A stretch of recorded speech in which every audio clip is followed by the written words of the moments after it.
안녕하세요. 예, 재무 스토리입니다. 제가 유튜브 채널에 그 카테고리를 하나 좀 추가하려고 해요. 여기 보이죠? 자, 이름하여 회계학원의 변천사. 이런 카테고리 하나 추가하려고 해요. 그래서 그 제가 강의한 지가 꽤 오래됐거든요. 차차 말씀드리겠지만. 그래서 그 오랜 기간 동안 회계학원에서 강의를 하면서 있었던 여러 가지 일들, 그런 일들을 좀 하나하나 재미삼아 올려보려고 해요. 그래서 공부 열심히 하는 것도 중요하지만 여러분들 심심할 때 뭔가 재미삼아 볼 수 있는 영상이 있는 것도 괜찮겠다 생각이 들어서 이걸 한번 해보려고 그러고, 또 하나는 만약 제 기억 속에서 이게 사라지면 나중에 그동안 있었던 일들을 누가 그거를 얘기해 줄 수 있을까, 그런 생각이 들어서 한번 해보려고 그래요. 단 두 가지를 좀 미리 말씀을 드릴게요. 예, 하나는 이건 순수하게 제가 기억에 있는 것들, 이걸 복원해서 얘기를 하고 있는 거예요. 그래서 얘기하다 보면 뭐 시점도 등장하고 또 어떤 강사가 어떤 학원이 있었다 이런 얘기들이 등장할 텐데, 거기에 약간 뭐 차이가 있을 수도 있다, 오류가 있을 수도 있다 감안하시고, 그 다음에 아무래도 이건 좀 조심스러워요. 이 강의 중인 그 강사들 얘기를 해야 되는데 이걸 실명을 넣어서 얘기해도 되나? 사실 실명으로 딱 해줘야 여러분들이 가장 재밌을 텐데, 그래도 좀 조심스러워서 이미 은퇴한 분들은 그냥 실명을 쓰려고 그래요. 근데 현재 아직도 강의하고 계신 분들은 조금 신경을 쓰여서 이런 식으로 하려고 그래요. 예를 들면 뭐 제 이름이면 요 가운데는 이제 동그라미 처리해서 이런 식으로 좀 말씀을 드리려고 그래요. 자, 제가 강의를 시작한 것은 굉장히 오래됐죠. 예, 1991년도에요. 근데 여러분들 좀 놀라운 사실 하나 알려드릴까요? 그때가 그 주민등록상 제 만 나이가 무려 23살이었어요. 그래서 이 당시에 서울 시내에 그 메이저 학원이 한 4개 정도 있었거든요. 자, 순서대로 볼게요. 시사회계학원, 그 다음에 중앙학원이라는 게 있었는데, 중앙학원은 그 당시 이름이 중앙경상학원이었을 거예요. 요즘은 회계학원들이 다 뭐 있어 보이려고 무슨 아카데미 이렇게 얘기하잖아요. 당시에는 그냥 순수하게 회계학원이라는 명칭을 썼어요. 그 다음에 이제 세 번째 요 한성회계학원, 자, 현대회계학원, 요 4개가 메이저예요. 그 다음에 맨 밑에 남서울회계학원이 있죠. 이거는 마이너 학원이에요. 그 넣어놓은 이유 직감하셨죠. 자, 제가 강의를 처음 시작하게 된 게 마이너 학원 남서울 회계학원에서 시작을 하게 됐어요. 자, 학원별로 어떤 선생님들이 있었나 한번 대표적으로 볼게요. 자, 시사학원에는 김근수 회계사, 지금은 대부분 모르시겠죠. 이 당시에는 뭐 굉장히 잘 나갔어요. 경영학, 중국회계, 또 심지어 2차 재무관리 강의도 하고 그랬어요. 굉장히 잘 나가던 분이에요. 그 다음에 자, 송땡엽, 아시는 분은 알겠지만 사실 회계학원의 이 히스토리를 얘기하면서 절대 빠질 수가 없죠. 가장 어떤 핵심이 있는 분 중에 하나죠. 마치 뭐 삼국지로 치면 뭐 유비나 조조 정도, 그 성격적인 부분을 얘기하는 게 아니고 차지하는 비중이 그 정도 될 거예요. 그 다음에 강땡태 세법 선생님이요. 짐작하시겠죠. 자, 김건수 회계사는 당시 이미 유명한 선생이었고, 이 두 분은 거의 이 시점이 강의 시작한 지 이렇게 오래되지 않은 시점이었을 거예요. 자, 그 다음에 중앙경상학원을 볼게요. 정호승이라는 분이 있어요. 이분은 회계사는 아니고 돈이 많은 분이에요. 그래서 이 당시에는 이제 이 중앙경상학원의 주인이 딴 사람이었는데 나중에 인수하고, 또 한참 뒤에 말씀드리겠지만 중앙경상학원이 또 이 합병을 하거든요. 자, 그때 합병의 주체가 되는 분이라서 여기에 자 집어넣어놨어요.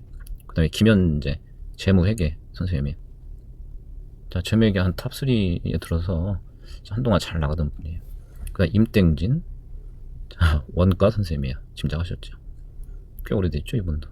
그 다음에 신도현 회계사라고 있었는데, 이 신도현 회계사는 그 세무회계를 담당하던 분이었는데, 세무회계에 그 투탑이 있었거든요. 그 중에 한 분이에요. 자, 한성회계학원, 재무회계 박호건 회계사, 그 다음에 신땡걸. 요거는 시점을 좀 제가 정확히 기억할 수는 없어요.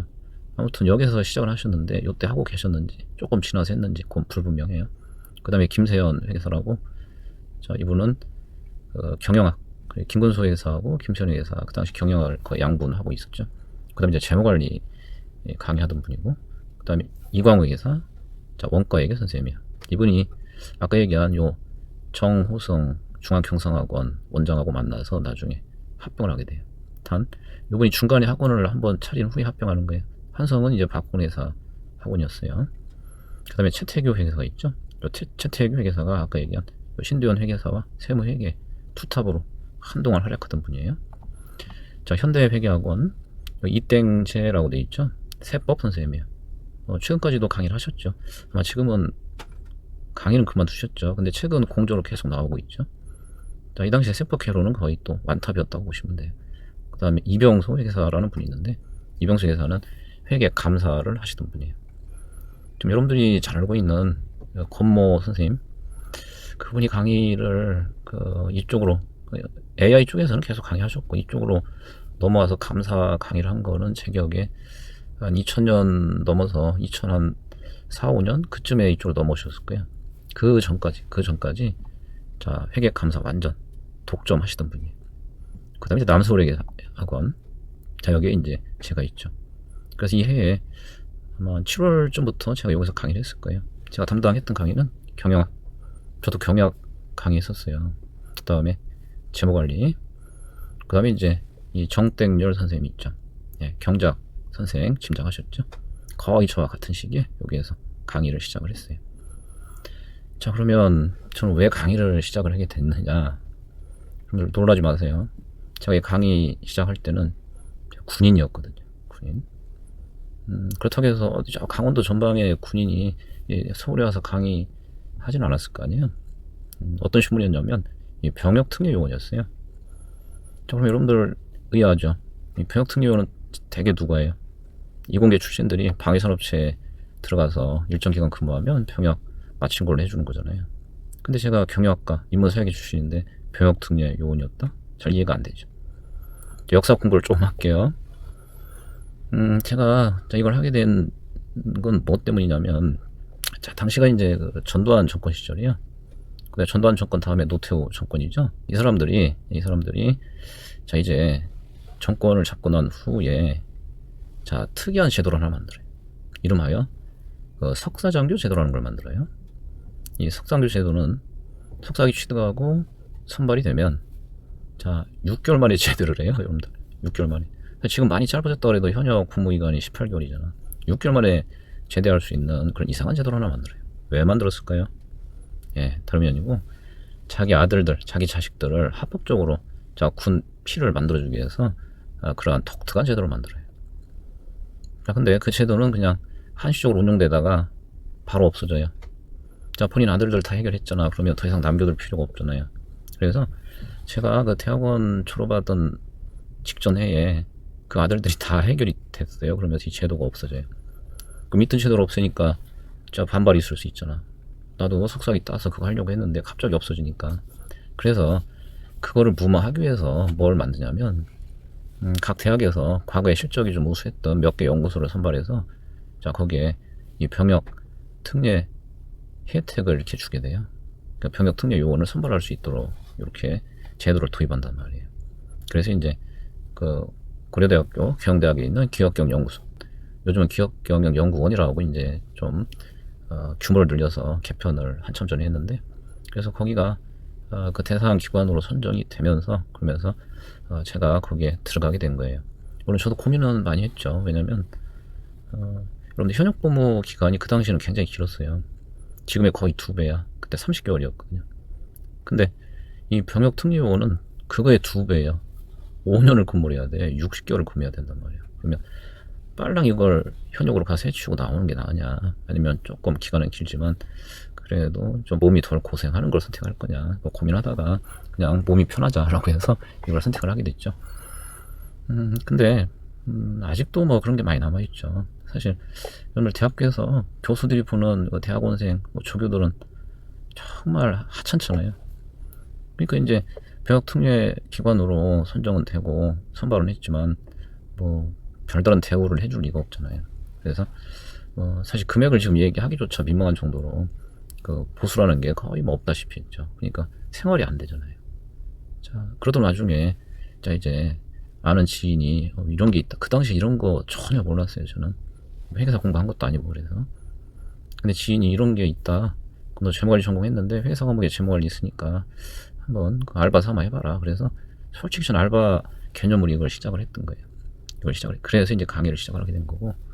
근데 제 성격이 그렇게 또 널널하지가 않아서 여러분들 제 교재 책을 보시면 알잖아요. 제가 책을 쓸 때는 얼마나 신경을 많이 쓰는지 제 스스로 스트레스 받을 정도니까. 문장 하나 쓰는데 어떤 때는 뭐 한 10번 이상 썼다가 바꾸고 썼다가 바꾸고 3페이지 뭐 처음에 책 쓸 때는 그래서 한 페이지를 하루 종일 계속 썼다 지우고 뭐 이런 성격이란 말이에요. 그래서 이 강의를 시작을 했는데 제 마음에 들게 강의할 수 있는 적합한 교재가 없는 거예요. 그러다 보니까 이제 강의 시작하자마자 알바를 하면서 그러면서도 교재를 제가 직접 만들면서 그 강의를 했어요. 교재 만들려면 컴퓨터 필요하죠. 근데 여러분들 그 당시에 컴퓨터라는 건 아마 지금과 비교하면 상상이 안 될 거예요. 그 당시에 데스크탑 컴퓨터 하드디스크 용량이 얼마 달려있냐면 놀라지 마세요. 40메가 하드디스크가 달려있으면 슈퍼컴이야. 40메가짜리 슈퍼컴. 평균적 PC들은 20메가짜리 달려있었어요. 그러던 시절에 제가 이 교재 작업을 위해서 전 재산 털어 넣어서 심지어 노트북이라는 걸 사게 돼요. 얼마였을까요? 150만원. 여러분들 언제예요? 이때 150만원이면 지금 가치로 환산하면 뭐 엄청나겠죠. 150만원을 들여서 노트북을 사게 돼. 그래서 노트북 들고 다니면서 교재 작업하면서 이제 강의를 하게 됐어요. 그래서 이번 영상은 이 강의 시작하게 된 배경 이런 얘기 정도 말씀을 드리고, 잠깐만 추가로 말씀드리면 이제 그로부터 한 2년 후에 이때부터 이제 회계학원의 변화가 시작이 돼요. 1993년도에 이 대성회계학원이라는 게 새로 생겨나게 돼요. 그래서 궁금하지만 좀 참으세요. 그래서 다음 영상에서 여기서부터 이제 본격적으로 회계학원에서 어떤 일들이 있었는지 그 히스토리를 제가 말씀을 드려볼게요. 첫 번째 영상 여기서 마치겠습니다.